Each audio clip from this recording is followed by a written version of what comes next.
porque está escurinho, fala comigo ou vai para um lugar que está clarinho, beleza?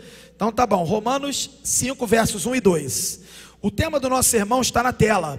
As bênçãos da justificação. Repete comigo, 1, 2, 3 e já. As bênçãos da justificação. Mais uma vez. Eu poderia até usar uma outra palavra, os efeitos da justificação. Hoje nós vamos começar a falar dessas bênçãos, desses efeitos. Então vamos ler o texto que está na tela? Vamos ler juntos, só 2 versículos, 2 versículos. Vamos ler junto. 1, 2, 3 e já. Tendo sido, pois, justificados pela fé, temos paz com Deus, por nosso Senhor Jesus Cristo, por meio de quem obtivemos acesso pela fé a esta graça, na qual agora estamos firmes, e nos gloriamos na esperança da glória de Deus. Vamos orar?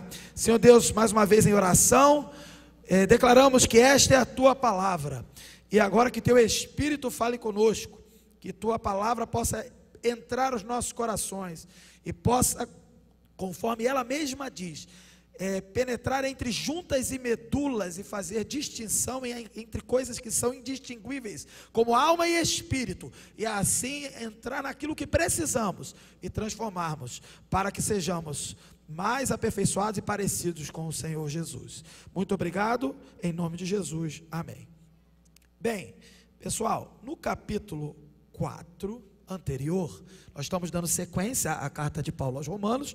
No capítulo anterior, a gente viu algumas coisas acontecendo aí, e Paulo, ele estava falando sobre justificação, e aí ele dá o exemplo de Abraão, como um exemplo fundamental, principal, de fé, e de alguém que foi salvo pela graça de Deus, por meio da fé, e não por meio de obra, desde o Velho Testamento, desde Gênesis, e assim ele encerra praticamente a discussão da religião judaica, tentando dizer que é para pagar a promessa, que é para cumprir ritual, que é para ser circuncidado, que é para ficar tentando obedecer os 10 mandamentos, é para tentar fazer tudo certo, mas vai errar, e não vai conseguir, e quando não conseguir, é pela fé mesmo, nunca foi pela obra, e só tem uma obra, que é o que o Lucas Ribeiro pregou, pelos méritos de quem? De Jesus. A salvação é pelo mérito daquele que deu certo. Mais à frente nesse capítulo ele vai fazer uma comparação entre Adão e Jesus. Entre Adão e Jesus, e aí ele vai mostrar os efeitos ali da obra de Jesus de obediência, e obviamente os malefícios da obra de desobediência de Adão. Mas aí então no capítulo 4, ele começa a falar de justificação no capítulo 3. Depois que ele mostra que todas as pessoas do mundo, sejam os judeus ou os não judeus de qualquer outra parte do mundo, todas elas estão condenadas por causa do seu pecado, destituídas da glória de Deus. O primeiro capítulo eu acho maravilhoso, a parte que fala que combate ali o ateísmo, as outras religiões, que mostra que Deus se revela na natureza. Isso é maravilhoso para quem está na escola, escutando o professor ateu falar besteira para ele. Muito maneiro, mas agora não dá para voltar lá não. Você pega lá no canal da igreja ou no meu canal, tem lá uma playlist para você assistir desde o início.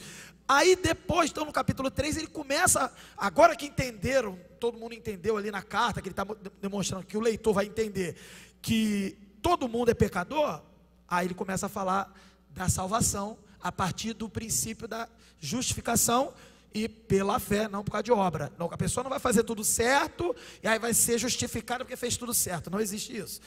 Aí, quando ele chega no capítulo 4, ele meio que dá um parênteses, assim, antes dele continuar falando coisas boas da justificação, ele dá uma pausa ali e fala assim, eu vou citar um exemplo. Aí ele cita Abraão e mostra assim, quem tentar refutar, Abraão é o cara do Velho Testamento, que todo mundo aí fala que é o cara da obra, não, mas não é o cara da obra, é o cara da fé. É o cara que foi circuncidado, porque a circuncisão foi inaugurada em Abraão, mas a circuncisão veio depois. Primeiro veio a fé e a justificação, e depois veio a circuncisão e todo o ritual e tudo aquilo que os judeus aprenderam a fazer a partir de Abraão e depois na lei de Moisés.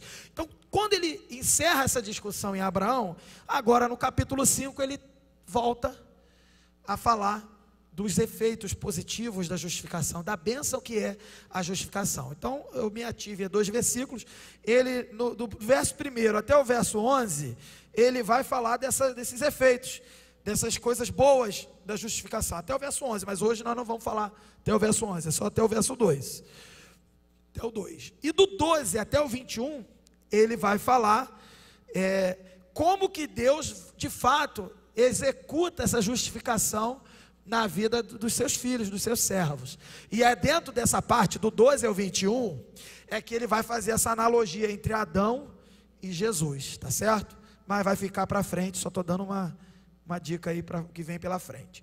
Então, hoje nós vamos ver os 3 primeiros efeitos que Paulo mostra da justificação nos 2 primeiros versículos.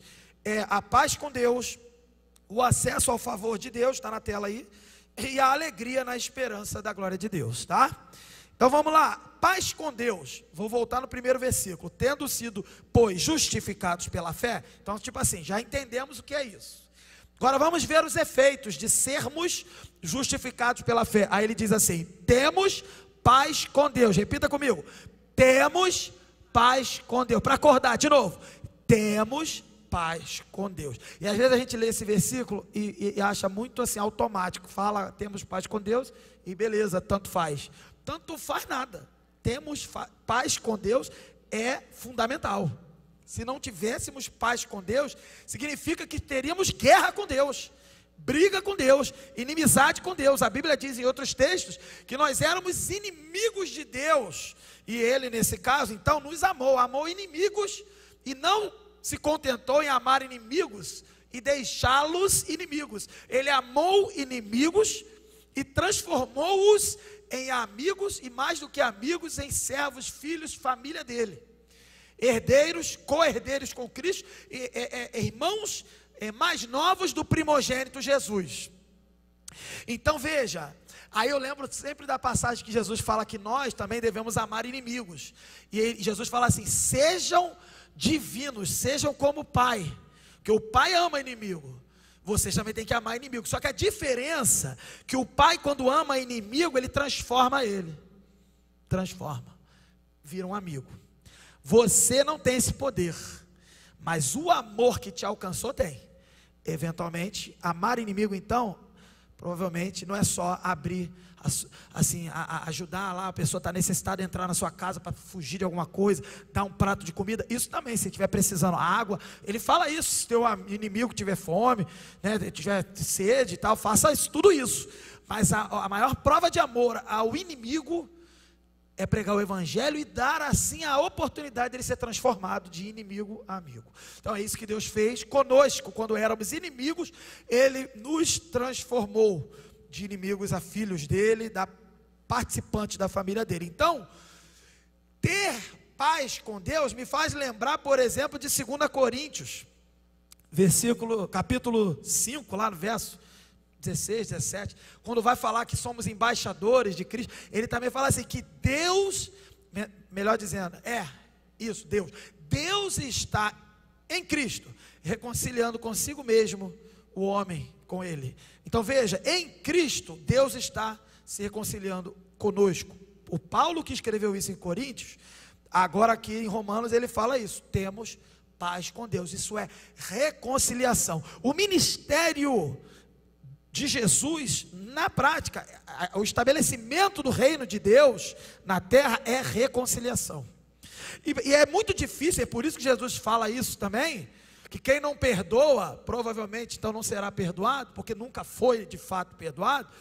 Quem não perdoa não consegue se reconciliar, e o reino de Deus é baseado na reconciliação. Os súditos do reino são reconciliados com o rei, porque estavam em guerra. Olha, eu nasci, não sabia nada disso, nunca pensei que eu estava em guerra. Aí volta para o capítulo 1, assiste lá as playlists, a playlist, volta lá para o capítulo 1 para tu saber como é que era a tua guerra contra Deus, antes mesmo de tu saber que tu estava em guerra, porque é assim, o ser humano nasceu sem saber, mas não é totalmente sem saber não. Quando você vê lá em Romanos 1, Paulo vai dizer assim, todo mundo sabe, lá no fundo sabe, Entendeu? Lá no fundo tem uma noção que Deus existe, lá no fundo percebe ao seu redor e no seu interior, porque o homem foi dotado da imagem e semelhança de Deus. Seja o cara mais maluco aí fora aí, ele também é dotado da imagem e semelhança, ao ponto de, no mínimo, ter uma noção lá no fundo que ele não consegue nem falar. Mas lá no interior, ele, Deus, ele sabe. Ele sabe. E é por isso que você pode ficar tranquilo de pregar o evangelho e falar sobre isso, porque vai tocar lá no fundo dele. Ele não vai reconhecer, só se Deus quiser convertê-lo mesmo, mas vai tocá-lo. Não é nenhuma mentira o que você está falando, e ele sabe disso. E falar nisso, essa semana, foi essa semana, né? A gente perdeu um grande expoente, um deles que eu queria trazer aqui para a igreja, não consegui. Um grande expoente na área da ciência e também da apologética, da defesa da fé, quando se trata justamente de ciência, ateísmo e combate a essas questões, é o nosso querido professor Adalto Lourenço. Faleceu de infarto, né? Ele teve infarto, ele estava no hospital se recuperando. No outro dia, ele estava bem, aí no outro dia ele já não acordou mais. Eu não sei detalhes, mas assim, é uma perda muito grande, mas também é um estímulo. É como se ele estivesse saindo, deixando o lugar vago para que viessem outros, viessem os jovens, vocês, viessem pessoas, por exemplo, quem faz mestrado aí, ó, Jamílis, Patrick, Isabelle, que já é doutora, e muitos outros que eu não sei, não conheço todo mundo aqui, para estarem ocupando, neste sentido, um lugar de um cara desse. Mas por que eu estou falando isso? Porque ele é um cara que trouxe alguns ensinamentos, e ele falou uma coisa muito interessante, acerca da percepção de Deus no interior. Ele deixa claro que as evidências, e ele vai mostrando pela ciência, as evidências são claras.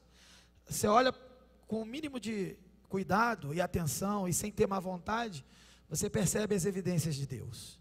E é por isso, então, que a gente não pode nunca ignorar o fato de que quando você está aí fora, e as pessoas podem parecer que não estão interessadas no que elas estão ouvindo, mas elas no fundo, elas sabem do que você está falando. Lá no fundo elas sabem, porque o que você vê, elas também estão vendo. Então não desista de evangelizar um ateu, ou uma pessoa que se julga ateu, se diz qualquer coisa do tipo, ou continue evangelizando. Mostre para elas evidências externas que não as salvam, apenas argumentam. As evidências argumentam e a condenam, está lá em Romanos. E mostra para eles também onde buscar a salvação, que é em Jesus. E aqui, então, paz com Deus é isso. É um cara desse. Era você que talvez foi criado na igreja, não era ignorante totalmente da fé, mas foi criado na igreja até que um dia uma palavra entrou no seu coração. Eu lembro até hoje, eu tinha 3 anos de idade, e eu lembro. Era uma conferência de Páscoa, da Semana Santa, era uma quinta-feira, o templo era virado para lá, o pastor pregava ali, ó, aquelas colunas ali, não, aquelas colunas ali era o batistério, é mais para cá, é onde está essa direção do piano aqui que era o púlpito, se eu não me engano, e essa parte da galeria para lá, não tinha, era parede, e aí, então eu estava provavelmente aqui, ó, eram 2 colunas, eu estava mais ou menos aqui, virado para lá, e o pastor pregando, o pastor Belardim, ele falando assim, eu tinha hoje eu sei falar, porque eu tenho 42 anos, para quem não sabe, 42, hoje, fazendo hoje. Hoje eu sei explicar. Na época eu só sabia, assim, imaginar, sem saber falar direito, igual meu filho fala alguma coisa, minha filha também com jeito de criança. Ali, naquele momento, com 3 anos, eu tinha uma dificuldade. Eu tinha boa vontade com o que se falava de Deus, com o que se falava de Jesus, eu não tinha dificuldade de acreditar. Mas a salvação não tinha chegado para mim ainda, eu era um pecador, com 3 anos. Aí, e eu tinha uma dificuldade, eu achava a morte injusta. E na verdade ela é justa, a gente sabe, na Bíblia. Mas eu achava assim, poxa, a gente foi criado por Deus para morrer, né? A gente foi criado por Deus para dar tudo errado. Por que Ele fez a gente para dar tudo errado? Ele não fez para dar tudo errado. Ele ainda fez para o louvor da glória dele. Mas agora eu sei, né? Aí eu estava ali com as minhas elucubrações filosóficas de 3 anos. Eu não tinha muita capacidade de elucubrar, não.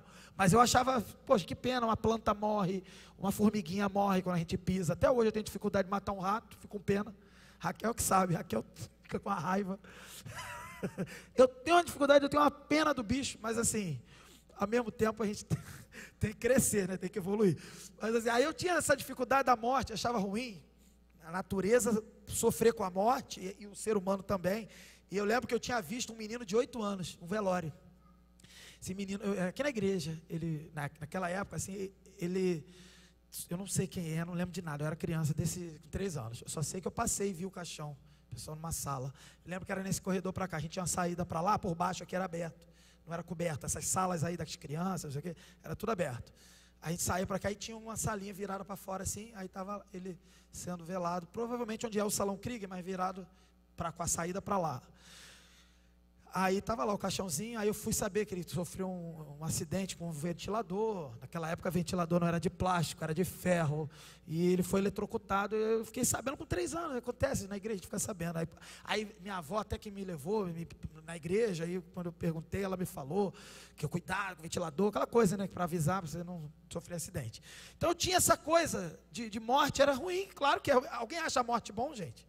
Só tem uma pessoa que vai dizer que a morte é boa, aquela que vai dizer que a morte é o último inimigo a ser vencido. Mas quando ele fala que ela é o último inimigo, está dizendo que ela é ruim. Bom é depois, quando você vence ela. Mas a morte em si é ruim. E não é errado pensar que é ruim, é errado você pensar que você não merece. Eu estava aprendendo. Aí o pastor falou uma coisa tão simples. Às vezes a gente faz teologia aqui, fala do grego, do hebraico, do aramaico, do não sei o quê, e começa a falar bonito para discorrer aqui, ó, verborragia, né, para mostrar capacidade, porque aí todo mundo acredita no que eu estou falando. Mas foi na parte mais simples que eu entendi, e essa palavra me alcançou. Foi quando o pastor falou assim, na quinta-feira: Jesus morreu, simples assim, Jesus morreu na cruz, e no terceiro dia ele ressuscitou. Ele venceu a morte. Quem crê nele também vence a morte. Aquilo entrou no meu coração. Aquilo entrou no meu coração e eu falei: tem jeito para a morte. Com 3 anos eu tinha entendido. Agora eu sei explicar. Mas na época eu só sabia entender. Eu entendi. E aí ele chamou lá na frente: quem quer entregar sua vida para Jesus? Quem entregar sua vida para Jesus vence a morte. Eu fui lá na frente. E eu tinha tanta certeza do que eu queria fazer, que eu fui lá na frente várias e várias vezes, vários domingos depois. E depois eu queria então ir embora com o pastor, apertar a mão dele, e depois sair de mão dada com ele para apertar a mão das pessoas. Eu queria ser pastor. Depois isso se perdeu no caminho. Depois Jesus me alcançou, porque não tem como fugir. Não tem como fugir. Desde criança eu queria ser pastor e eu sabia que Deus queria, mas a gente foi para uma direção que depois Deus trouxe de volta. Mas por que eu estou explicando isso? Porque não precisa de muita coisa, só precisa da palavra. Não precisa de muita explicação, só precisa da palavra. A palavra é poderosa, ela que tem que fazer o efeito. É como os grandes teólogos do passado, reformadores, o Lutero inclusive, ele vai dizer assim: olha, o evangelho é como um leão dentro de uma jaula. Quando você prega o evangelho, você está abrindo a jaula, deixa ele fazer o trabalho. Não é você que faz o trabalho, é o evangelho. Então veja, esta afirmação simples, paz com Deus, é poderosa. Sem paz com Deus, tínhamos inimizade com Deus, estávamos condenados ao inferno, estávamos sendo derrotados pela morte. Mas a partir do momento que temos paz com Deus, Paulo está dizendo assim: não tem mais morte, não tem mais punição, não tem mais nada que possa te derrotar, porque você agora está de bem com Deus, você tem paz com Deus. Deus declarou paz sobre a sua vida. Paz, amém? Você pode glorificar a Deus pela paz com Deus? Glória a Deus. Temos paz com Deus. É o primeiro efeito da justificação. E quando você entende isso, quando você entende que você vive hoje num mundo em que não mais o Criador deste mundo está irado contra você, pelo contrário, Ele está se agradando de você em Cristo. Por isso o texto do Velho Testamento que diz que, em Isaías 53:10, se eu não me engano, que diz que a Deus agradou moê-lo e fazê-lo enfermar. Neste sentido, Deus se agradou de matar o próprio filho, porque assim Ele veria você sendo salvo, tendo paz com Ele. Então quando Ele olha para você hoje, Ele se agrada, porque Ele se agradou do filho para poder se agradar de você. Amém? Não é o que você faz mesmo, já falamos aqui. Você pode fazer muitas coisas para tentar agradá-lo. Se não tiver paz com Deus, vai continuar na inimizade, porque Ele não vai se agradar. E você pode fazer muitas coisas também, presta atenção nisso, vai dar polêmica aí para alguns aí. Tentar desagradá-lo. Se já tem paz com Deus, essa paz é irrevogável. É irrevogável. Agora a gente precisa entender a dinâmica entre, não dá para falar aqui, dinâmica entre a eternidade, que é o que Jesus falou, está consumado, mas o ainda não, porque Ele ainda voltará. Mas o fato é que temos paz com Deus, isso é irrevogável. Então não há nada que você possa fazer para encontrar a salvação, Jesus já fez. E não há nada que você possa fazer para perdê-la, porque Jesus garante. Amém? Ah, mas se eu fizer... Não, começa a viajar não, que não estamos com tempo com isso. Depois eu vou marcar um gabinete, aí você me dá exemplos de todos os pecados do que você puder na sua mente, todos os tipos de coisa que tem lá, jogos mortais, aí cita vários assassinatos doido, maluco, de pecado lá, para você ver, a gente vê, será que essa pessoa vai perder a salvação? Aí é uma outra questão, a gente discute no outro momento, mas fica comigo com isso aqui. Esta paz com Deus é irrevogável, amém? Amém. Segundo ponto, acesso, é a segunda bênção desses dois versículos, acesso ao favor de Deus, ao verso 2, primeira parte, por meio de quem obtivemos acesso pela fé a esta graça, na qual agora estamos firmes. Então tivemos acesso pela fé a esta graça. Percebeu? Acesso pela fé, já sabemos, a fé de Abraão, que é a fé dos cristãos, ele é o pai da fé, e ele é o pai da fé de todos os que creem, não apenas dos judeus, já vimos isso. Agora, pela fé a esta graça, que graça? A justificação, ele está falando disso, justificação. Então, tivemos acesso a esta graça, na qual agora estamos firmes ou firmados. Isso significa o seguinte, já somos justificados pela fé. A gente não apenas desfruta de paz com Deus, não tem mais a inimizade, um Deus irado contra você, é verdade, glória a Deus. Mas também a gente ganhou acesso a esse Deus. Acesso tem uma diferença. Sabe quem tinha acesso a Deus? Sabe quem? Só duas pessoas. Quem?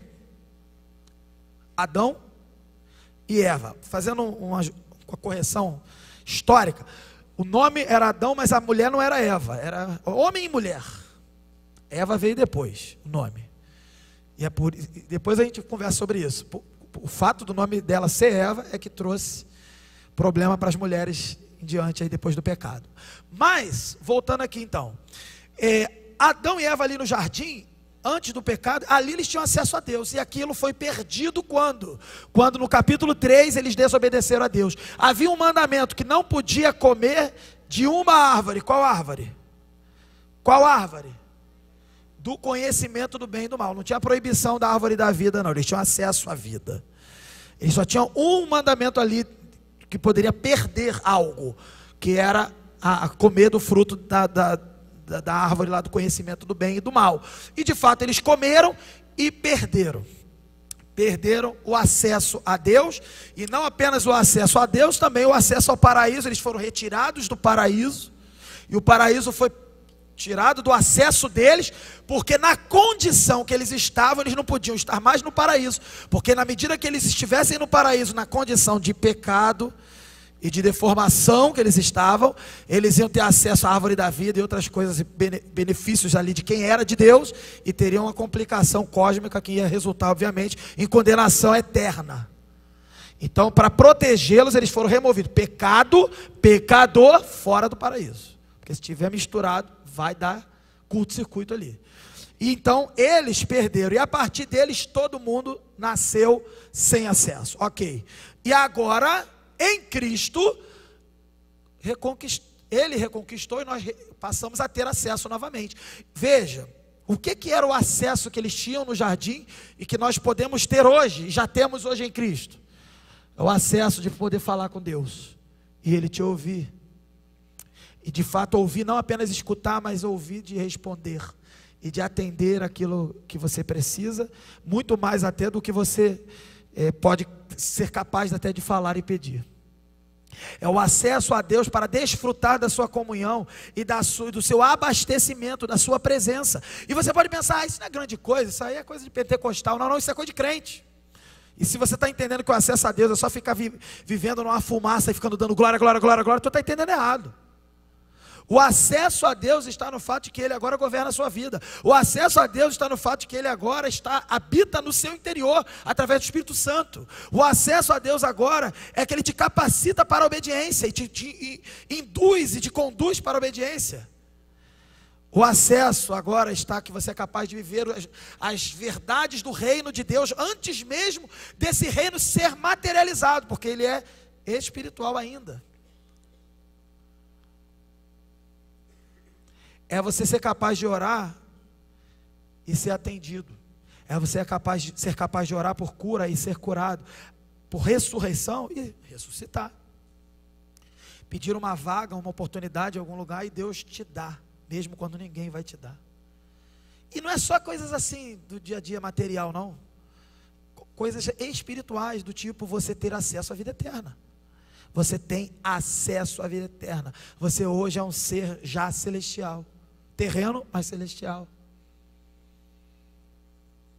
Isso não é pouca coisa.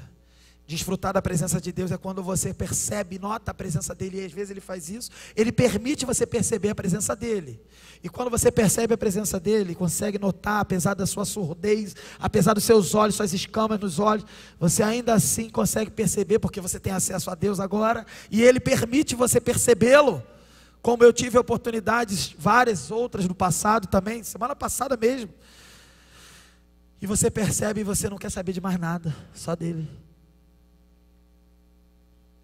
Isso é acesso a Deus.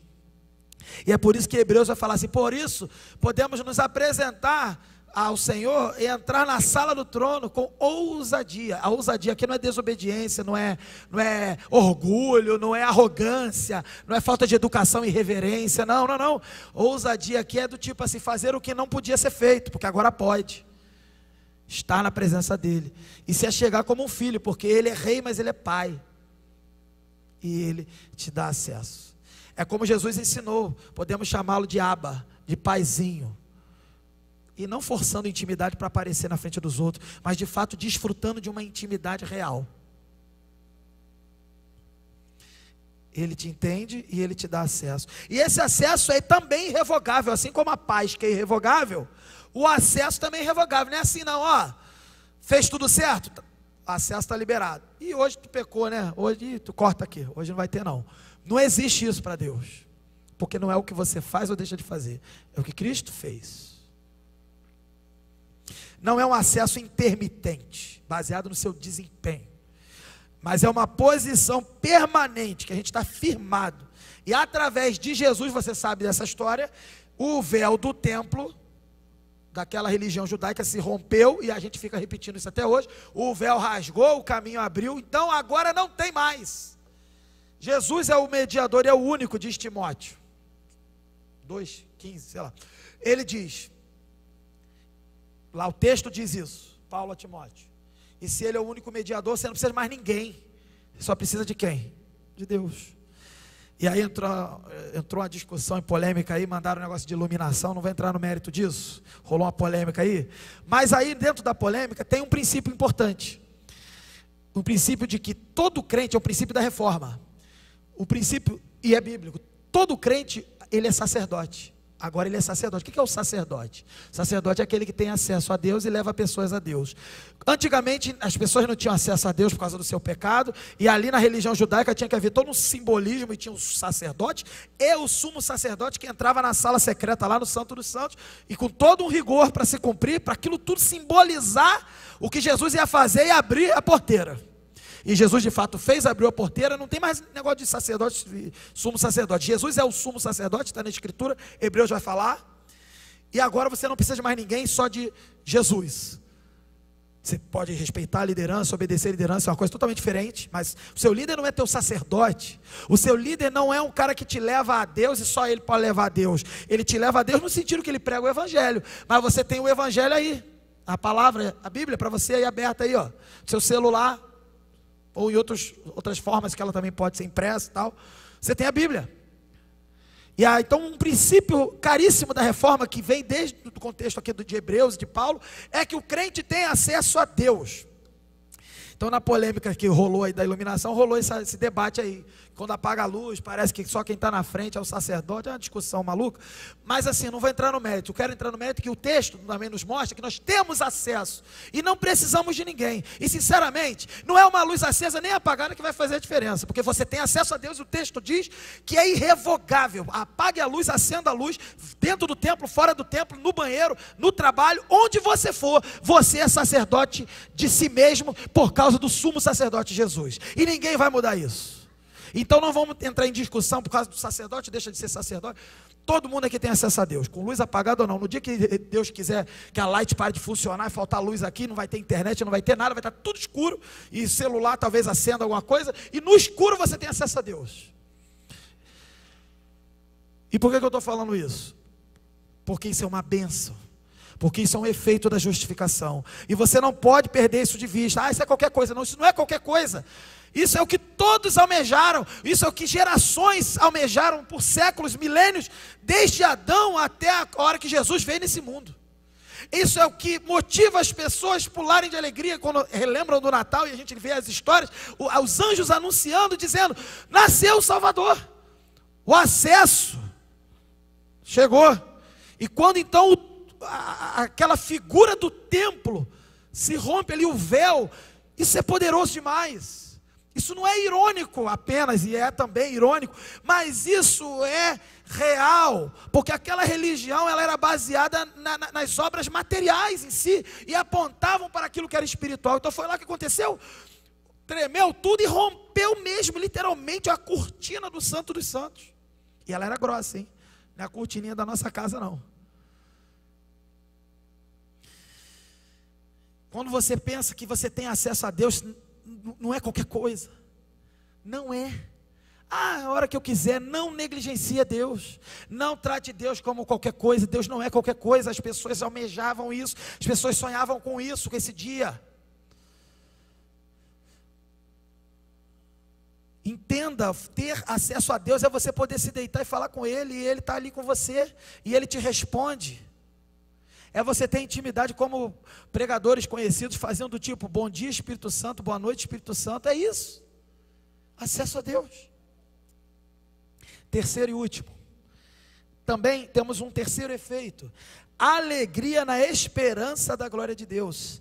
E nos gloriamos na esperança da glória de Deus. O verso 2, a parte final. Então a gente tem paz com Deus, acesso ao que Jesus fez por nós, que é o acesso a Deus. E agora nós nos firmamos, nos alegramos, nos regozijamos na esperança da glória de Deus. Já falamos sobre esperança. E esperança é uma certeza. Esperança não é uma coisa que você fica esperando. Será que vai? Isso aí não é coisa de crente não. Será que vai? É a coisa que você leva. Será que vai ter um ônibus? Será que vai ter um Uber? Isso é esperança natural. A esperança do crente é sobrenatural, e a gente aprendeu já que é Jesus Cristo. Esperança morreu uma vez só, e suficientemente para todo aquele que crê, e ressuscitou ao terceiro dia, e voltará para nos buscar. A esperança é quem? Jesus. Então a esperança do crente não é talvez, quem sabe, eu estou aguardando. Não. A esperança, estou aguardando, dizendo assim: Maranata, ora vem Senhor Jesus. Sim, vem, porque eu sei que vem. E o meu anseio é que venha. O meu anseio é que venha. O seu anseio deve ser que venha. Mas eu tenho tanta coisa para fazer. Isso não é coisa de crente não. Então não tem nada para fazer não. Quando se trata de Jesus chegar e voltar e acabar com tudo, não tem nada para fazer, meu amigo. É igual Jesus quando falou lá com o rico: vamos lá, me segue e tal. O rico perguntou o que era preciso fazer. É só largar tudo, dar para os pobres, vender, não sei o que, fazer tudo lá que tinha que fazer, entregar para eles e vir e seguir Jesus. Aí ele falou: não, calma aí, eu tenho que... Aí ele ficou triste que ele não queria. E tinha o outro também que queria enterrar pai, né? Aí eu preciso enterrar meu pai. E Jesus falou assim: deixa que os mortos enterrem seus mortos. Veja, percebe? Quando se trata do reino de Deus, para tudo. Para tudo, o reino de Deus tem prioridade. Então a esperança é isso. É do tipo, você olha para tudo à sua volta, sabe que é difícil, você se esforça, você luta, você aprende, Deus te ajuda, a palavra te orienta, mas o teu alvo não é esse. Teu alvo é o que está apontando a esperança, é a glória de Deus. E essa glória de Deus culmina com o retorno triunfal dele. A glória de Deus não é só quando você, e não que não seja, só quando você dá glória a Deus porque alguém tem um testemunho bonito do que Deus fez. Isso também é para glorificar a Deus, sim. Mas a glória de Deus significa quando Ele se manifestar de forma plena. É quando Paulo em 1 Coríntios 13 vai dizer assim: agora eu conheço em parte, mas um dia verei plenamente. Quando ele fala lá do amor, aí tem uma parte que ele fala disso. Do dia que verei, hoje vejo em parte. Hoje a gente vê embaçado como espelho da época dele. E um dia verei face a face. É isso. Isso é a esperança da glória. E sem essa esperança não adianta, você não tem como caminhar nesse mundo. Sem essa esperança, que é uma certeza, não tem força para caminhar nesse mundo. Então tem gente que fica se apegando a conceitos verdadeiros da palavra de Deus, mas se você desconectar da esperança, esses conceitos eles ficam também esvaziados, porque não são conceitos desconectados da esperança. Quando você fala, Jesus Cristo morreu, venceu a morte, ressuscitou e tal, Ele voltará, porque senão Ele não venceu, Ele voltará. Ele disse que está consumado, então está faltando Ele consumar. Ué, como assim? Está consumado, mas está faltando Ele vir. Percebe? É a dinâmica do já aconteceu no reino espiritual, mas ainda não. É como Apocalipse vai dizer que o cordeiro que foi morto antes da fundação do mundo. Mas ele foi morto antes da fundação do mundo? Não, ele foi morto num tempo histórico, que dizem aí que é o ano 33 e a divergência, há quem diga que é o 27, não vou entrar no mérito, mas ele morreu num ano histórico. Mas Apocalipse vai falar que ele morreu antes da fundação do mundo. É porque existe uma dinâmica da eternidade e a dinâmica da cronologia dos fatos, da história acontecendo. Você tem a esperança que é atemporal e permanente, para que você sobreviva no meio da história, enquanto a história está acontecendo. Para que você, até mesmo que não sobreviva, sobreviva. Percebe? Então, qual é o seu alvo? Qual é a maior bênção que você tem desse versículo aqui, desses versículos aqui? São essas 3 bênçãos: paz com Deus, segundo, acesso a Deus, por causa de Jesus, pela fé, obviamente, e esperança na glória, motivo de alegria. Não tenho nada hoje, deu tudo errado na minha vida. Eu não, meu amigo. Você tem a esperança da glória. Ah, eu tive um problema sério, aconteceu, eu estou triste. Eu também fico. Você sabia que eu fico triste? Fico também. Fico. Ano passado eu passei cada luta, o pessoal sabe aí. Queria matar um monte de gente e queriam me matar também. Tem uns que ainda querem. Mas assim, cara, quando você sai dessa dimensão e vai para a dimensão espiritual, passa. Você ri. Você ri. Você consegue, igual o pentecostal, vai passando pela prova dando glória a Deus, entendeu? Você vai dando glória a Deus. É isso. É uma paz que também em outro texto vai dizer que excede todo entendimento.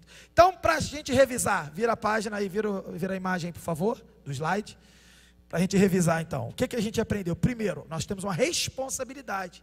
Se temos paz com Deus, a gente deve viver como? Está aí na tela, em gratidão pela paz com Deus. É igual conversando aqui com o pessoal do louvor aqui. Ah, estava tendo uma dificuldade, do som não estava pronto ainda, o pessoal estava ajudando aí. Aí o nosso irmão Eliandro veio ajudar, bênção de Deus. Aí beleza, começou a funcionar, aí o culto ficou atrasado, eu poderia ficar, está tudo atrasado, está tudo errado. Meu irmão, temos que viver em gratidão, porque temos o quê? Paz com Deus. Tem motivo para reclamar? Tem. Às vezes não dá e reclama. Olha, eu sou um cara que reclama pra caramba. A Raquel sabe, só ela que escuta. Mas a gente tem o maior motivo para comemorar, que é a paz com Deus. Então apegue-se à paz com Deus. Eu falei para eles, temos privilégio, o privilégio de estar aqui. E quem abre mão do privilégio, abriu mão. Quem sabe ele tem o privilégio em outro lugar. E esse privilégio, ninguém está aqui. Ah, eu vou lá dar uma força para o pastor, hoje é aniversário dele. Agradeço, obrigado pela consideração. Mas, mais do que isso, você está aqui porque é privilégio seu. O prazer não é meu, é seu. No sentido que você está aqui porque você ama a Deus e veio ter um momento com Deus aqui nesse lugar.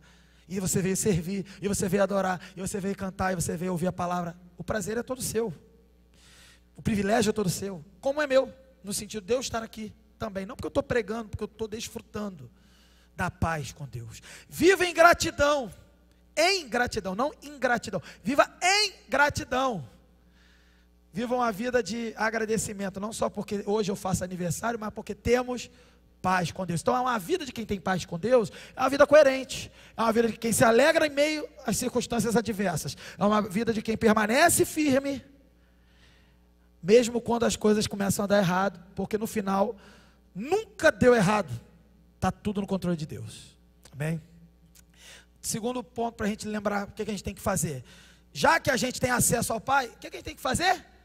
Desfrutar. E a gente tem uma pressa. A gente quando vai orar quer acabar a oração. Eu mesmo também sou hiperativo, falaram aí, né?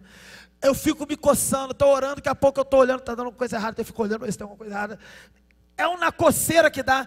Não tenha pressa de deixar, de sair desses momentos em que você está ali se aprofundando na presença de Deus. Mas entenda que presença de Deus também não é só quando a gente está ali, ó, espiritual, oh Senhor.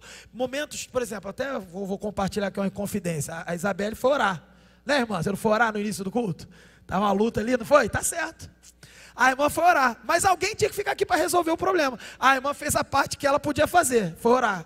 E eu não podia orar, porque eu tinha que ajudar a resolver o problema que está acontecendo aqui. É claro que também orar não é só quando você abaixa, ela dobra o joelho e fecha o olho. Você pode estar orando na mente ali, quando está resolvendo alguma coisa. Mas o que eu estou querendo dizer é que a gente tem que desfrutar o acesso que a gente tem do Pai. E não ficar achando assim, compartimentando as coisas. Eu só sou espiritual quando eu subo no monte, aí eu vejo um monte de coisa acontecer, o galho acender, sei lá o que o pessoal faz lá no monte, e aí começa a acontecer lá o poder, ali é espiritual, ali é. Aí quando você vai descobrir, é espiritual igual todo mundo, que também não é tão espiritual assim. Aí você vai ver que tem gente que está pecando, tem gente, marido traindo mulher, cheio de problema, igual tem no pessoal que também não ora até o fogo queimar lá também. O que eu quero dizer com isso? Você tem acesso a Deus do seu jeito, veja bem, do jeito bíblico, mas do seu jeito. Você sabe falar, você sabe orar, você tem uma preferência, um jeito de ser. Se isso não for pecado, desde que você desfrute da presença de Deus. A gente está cantando às vezes, e a galera tem uma pressa de acabar, não aguento mais, não sei o que. Talvez você não goste de cantar, mas você não gosta de Deus, pensa nele, fica com ele. Esquece a música te atrapalha? Às vezes atrapalha, mas vou te falar, a música é bíblica, tá? A música está na Bíblia e vai ter no céu, só que eu não quero cantar no lindo coral, não me obriguem. Eu já canto no lindo coral desde que eu nasci. No céu eu quero fazer outra coisa, me dá outro trabalho lá. Entendeu? Posso ficar anotando a entrada de quem vem do céu, vai entrar no céu. Sei lá, mas eu não quero. Brincadeira à parte, o que eu quero dizer é que você tem várias formas de desfrutar da presença de Deus. Se não tem, se não sabe, leia a Bíblia, já está desfrutando. E ali ela ensina como desfrutar. E uma delas ela te ensina a orar. Não sabe orar? Ora com a Bíblia. Beleza? Pegou? Então, viva uma vida que desfruta, motivada, coerente. Como eu posso desfrutar? Aí aquele famoso adolescente sempre vem, pastor, por que crente não pode ir para boate, dançar, não sei o que, não sei o que lá? Aí eu fico pensando, você consegue dançar, não sei o que lá na boate, para a glória de Deus? Você consegue se esfregar em todo mundo lá e não sei o que, fazer tudo aquilo que eles fazem, para a glória de Deus? Você consegue fazer tudo aquilo e desfrutar da presença de Deus?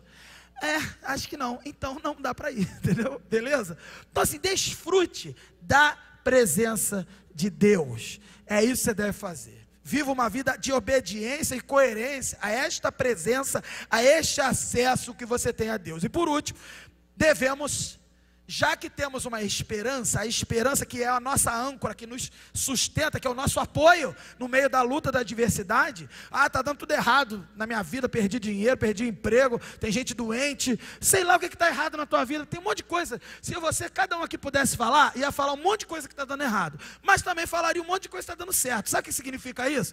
Que a vida do ser humano aqui na terra é essa gangorra mesmo, sobe, desce, sobe, desce. Só que apesar de ser um sobe e desce humano, espiritualmente é só sobe, está subindo para sempre, entendeu? E não para de subir. É assim que é a vida do crente. Pode estar aos olhos dos seres humanos aí, sobe, desce, parece que desceu mais um pouco, depois sobe, pode dar confusão, eu sei. A vida é essa mesmo. Ela é assim porque o universo é maculado pelo pecado, funciona com defeito, por causa do pecado. E você já não está na rotação desse universo. Você já está agora com a rotação espiritual. Então você não vai ser afetado mais. Você não precisa se permitir ser afetado por isso. Você pode fazer como Jesus, que falou: o meu reino não é desse mundo. Mas Jesus também orou por nós, né? Ele orou assim, na oração sacerdotal, João 17. Ele falou assim: Senhor, Pai, na verdade, Pai.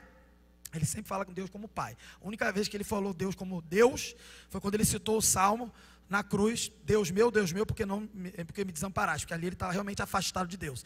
Mas ele, na oração sacerdotal, em João 17, ele falou assim: eu não peço que os tires do mundo. Ele estava orando de todo mundo que crê nele, os discípulos e todas as gerações. Eu não os peço que os tire do mundo, mas que os livre do mal. Então é isso. É tão simples como Jesus. Nós não somos desse mundo. Jesus falou: o meu reino, falou para Pilatos, não é deste mundo. Nós somos do reino dele que chegou. O reino dele chegou, ele pregou de um reino que chegou, e chegou mesmo, só que chegou espiritualmente, porque não é desse mundo. E Jesus falou: não adianta, não vamos tirar você do mundo agora, porque você tem até uma missão neste mundo, uma missão de redimir o mundo, pregando o evangelho, alcançando pessoas e também vivendo de forma como Jesus viveria, para que esse mundo sofra menos, inclusive. Responsabilidade social para a galera que gosta também, que é na verdade espiritual. Então percebe? Mas apesar disso, você não é desse mundo. Então você não precisa ficar: ai meu Deus, que tragédia. Eu sei, é difícil. Aí você fica, gente, tem problema com notícia ruim? Não vê, não precisa ver. Eu tenho problema com notícia ruim, não vejo mais jornal, não vejo mais nada, só tem derrota, entendeu? Mas quando acontecer de ter acesso a uma notícia ruim, não precisa desistir. Não precisa, porque o Deus que criou o universo pode restaurar aquilo tudo ali. E pode restaurar. Então veja, você vive numa outra dimensão, mas ainda está nessa dimensão. Então essa é a dinâmica do já aconteceu, está consumado, a eternidade, mas ainda não, você está vivendo aqui. Não perde isso. Então você deve nutrir a sua esperança. Como que você deve nutrir? Você tem uma esperança que te sustenta, que é Jesus, que voltará. Como que eu nutro ela? Quando eu tiver esses momentos de desesperança ou de desespero, eu quero trazer à memória, diz o texto, aquilo que me dá esperança. Nutra a esperança, alimente-se da esperança e não do jornal, ou seja lá do que for. Eu tenho anos que eu não vejo jornal mais. Ai, você não está desinformado? Meu irmão, não sei, não quero saber. Eu só sei que Jesus voltará e essa é a única informação que me interessa. Qualquer outra coisa, sério mesmo, às vezes a SEDAI vai desligar a água, eu não fico nem sabendo, e nunca fez diferença na minha vida. Quando eu vi, desligou. Desligou. Entendeu? A gente tem mania, eu tenho que ver, porque vai avisar que vai acontecer. Que vai acontecer nada, meu irmão. Vai acontecer nada, está tudo no controle de Deus. E Jesus está com a gente. Viva a esperança e nutra a sua esperança. A esperança precisa ser alimentada, porque esse mundo tenta acabar com a tua esperança. Só que a esperança, ela é inesgotável. Inesgotável. Então quem é justificado de Jesus, por Jesus, tem 3 bênçãos nesses 2 versículos: paz com Deus, acesso a Deus e esperança. Se você não pegou nada que eu falei, sai com esses 3 aqui só e pronto. Viva de acordo com essas 3 bênçãos. Concluindo, que essas verdades não sejam tão apenas teoria. Não é para ser teoria. Ninguém chamou você para ser um teórico. Quer fazer teoria, entre aspas, a discussão. Entre aspas, vai para a academia, vai lá tem teoria, tem debate. E há quem diga que a teologia, e é verdade, a teologia não é só a teoria, é a prática. Porque uma teologia mal feita, uma teoria mal preparada, vai para uma prática mal executada. Tem gente que mata em nome de Deus, porque fez uma teologia assassina. Mas isso aqui é uma teoria saudável. Mas eu quero dizer para você que não é abstrato. Eu sou da matemática, eu gosto de uma abstração. Não é abstrato, é concreto, é real. É para o dia a dia, é para quando você acorda, vai para o banco, quando você acorda, vai comprar um pão, vai para o trabalho, para a escola, quem dá aula, eu dou aula, vai para outro trabalho, vai, sei lá para onde você vai. É para lá, é para onde você estiver indo. Eu não sei, você, eu estou planejando casar, então é para isso aí. Não sei como é que você está planejando aí, mas é para isso. Eu tenho uns objetivos, sei lá o que é, mas é para isso também. É para viver e aplicar nisso aí. Nós temos paz com Deus, isso é maravilhoso. A gente foi justificado por Jesus, através de Jesus, para que a gente possa refletir essa paz, sim. A gente possa aproveitar então o nosso tempo livre, não livre de à toa, livre do pecado, para desfrutar da presença de Deus, para ter intimidade com Ele, crescer e trazendo, levando todas as preocupações aos pés dele. Eu estou preocupado o que vai ser. Os discípulos também estavam preocupados o que seria em Atos 1, o que vai ser do fim dos tempos. Jesus falou, não está na hora de saber nada disso, só creram uma coisa, fica em Jerusalém aí, vocês vão receber poder do Espírito Santo e vocês vão ser minhas testemunhas. Só isso. E ainda deu geografia. A geografia foi Judéia, Samaria e confins da terra. Só isso Jesus falou, mais nada. Se contente com isso e com o que ele já tinha falado do fim dos tempos, que ele falou do fim dos tempos, que ia acontecer um monte de coisa, mas ele falou, não compete saber, está querendo saber o que não é para saber. Fica com o que interessa. Você só tem que ser testemunha de Jesus e no poder do Espírito Santo, só isso. Não faz mais nada não. Não inventa, não tenta ajudar Deus. Deus tinha uma ideia que a criatividade teve não inventa não. Volta para cá, volta para a simplicidade. Espera o Espírito Santo, recebe poder e seja testemunha. O que é testemunha? A palavra do grego é mártir, que a gente ouve hoje a palavra mártir, entende aquele que morre. Sim, mas mártir é testemunho no sentido jurídico, quem viu e vai falar o que aconteceu. É só isso. O que aconteceu com você? Eu falei o que aconteceu comigo, eu estava virado para lá. Eu tinha problema com a morte, eu tinha medo da morte, mas Jesus venceu a morte e me contaram isso. Isso transformou a minha vida. Me contaram que Jesus venceu a morte. Você consegue contar para alguém que Jesus venceu a morte? É só isso. E que você tinha algum problema, alguma preocupação, alguma dificuldade com Deus, e Deus se revelou a você, e isso é ser testemunha. Só que realmente as pessoas matam quem faz isso. Talvez alguns vão morrer, mas isso é privilégio. Viva em gratidão pela paz com Deus. E portanto, eu queria encorajar vocês, cada um de vocês, a abraçar essas bênçãos. Pega e não solta mais. Que a gente possa se entregar a essa paz maravilhosa, que a gente possa desfrutar dessa presença maravilhosa de Deus, esse acesso, e que a gente possa estar o tempo inteiro firmado na esperança que nos foi dada, que é uma certeza, e que a nossa vida então seja uma expressão contínua de gratidão e de louvor a Deus. Que a nossa vida possa, sua vida jovem adolescente, possa ser uma vida de alguém que vibra e que conta o que aconteceu. A justiça de Deus chegou para você, e que a gente possa então avançar como juventude, como crente, como adultos que estão aqui entre nós também, e que a gente possa ser pessoas que vão avançar fortalecidos pela fé, guiados pela esperança e movidos pelo amor de Deus, para que em tudo que vocês fizerem, que a gente fizer, somente isso que interessa, Ele seja glorificado, e que para tanto o Senhor nos abençoe. Vamos orar?